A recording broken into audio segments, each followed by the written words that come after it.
Ashen from Humanity's Last Breath? More like Ashen from Humanity's Stinky Breath. Am I right, folks? I don't blame you for booing that one. That was horrible. I don't even know what I was thinking with that one. Yeah. All jokes aside, good morning, metalheads of the internet. Did you do something with your hair? You look great.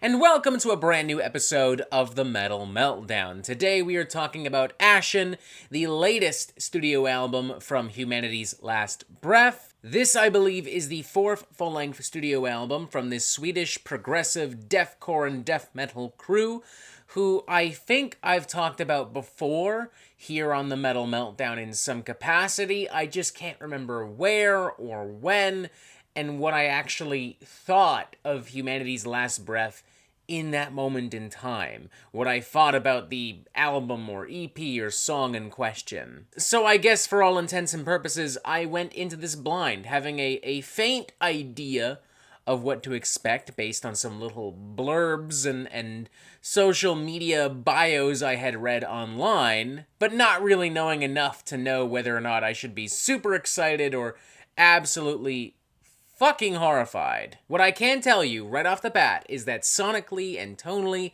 this is the heaviest deathcore album of 2023.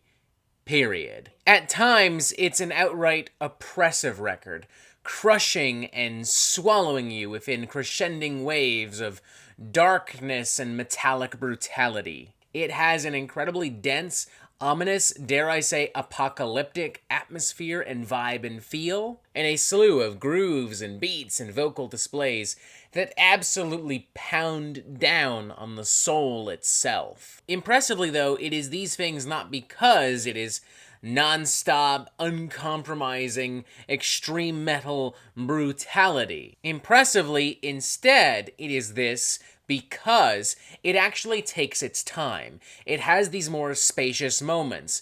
It doesn't come to a complete boil right away. It takes time to simmer and rise and build. In a weird way, and very unintentionally, might I add, this album feels like the sonic companion to something like Oppenheimer. I'm specifically reminded of when they're actually detonating the atomic bomb for the very first time, and the strings are whirring and wailing, and clocks are ticking, and people are running, and the drums are getting more extreme and loud and frantic, and then the bomb finally goes off, and it's just pure quiet. It's pure nothingness. And then the sound of the actual explosion kicks in, and it just kind of hurls you back. It knocks the wind right out of you. Obviously, it's not as dramatic, but it is a very similar kind of sensation. A blurb on the album's Bandcamp page even writes that Ashen is the destruction of a world, violent waves broken up and conducted by haunting, high-droning riffs. There are occasional moments of respite in the eye of the storm,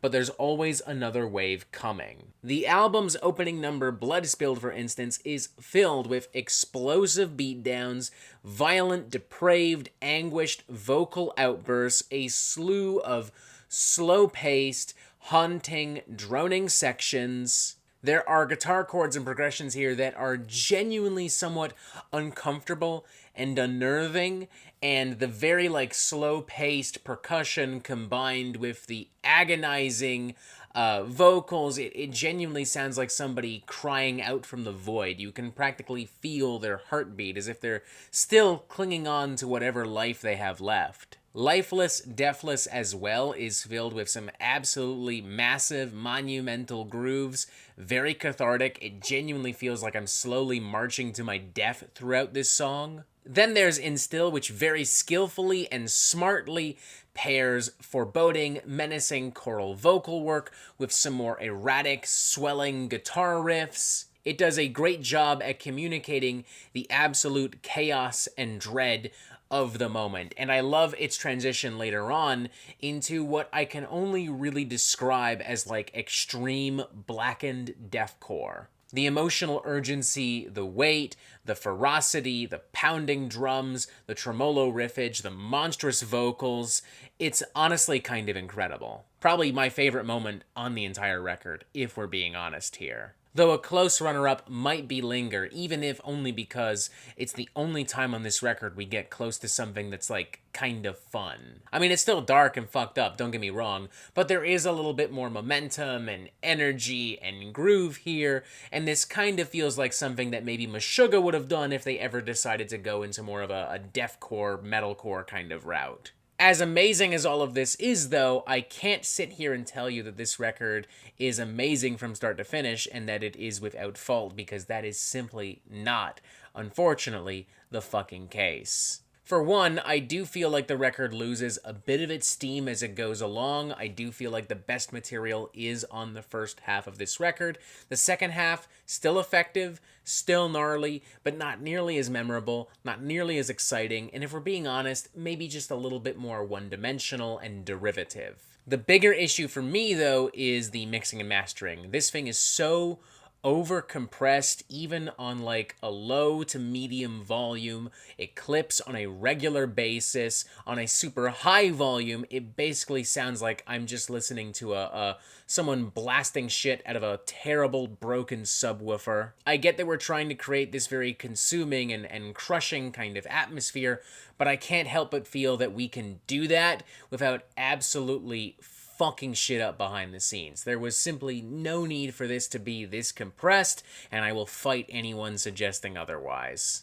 I also feel like this record is a little bit too long. Granted, it's only 47 minutes long, but it has 12 tracks when, realistically, it probably could have made do with 9 or 10. For these reasons, an album that I might have given a 4 out of 5 is instead getting a 3.5 out of 5. But I want to stress, it's a very enthusiastic 3.5 out of 5. Like warts and all, this is still tonally and sonically the most brutal deathcore I have heard this year. And for that reason alone, I think a lot of people are going to be very happy with this thing. I will say this does inspire me to check out more material from Humanity's Last Breath in the future. This has me interested to revisit their older material, and, you know, it also tells me that I'm gonna need to keep a closer eye on these guys in the near future. By no means a perfect album, duh, but still mostly an effective one. It's poignant, it's powerful, warts and all, I highly recommend it. Very enthusiastic 3.5 out of 5, very good, definitely check it out. And that is it for the Metal Meltdown. I'm not an expert, nor do I claim to be. So what do you think? Do you like this record? Do you not like this record? And what do you want to hear from me next? And thank you for watching. Make sure you press subscribe right here so you get updates on the Metal Meltdown e-fucking immediately. And as always, you have yourself a fantastic fucking day.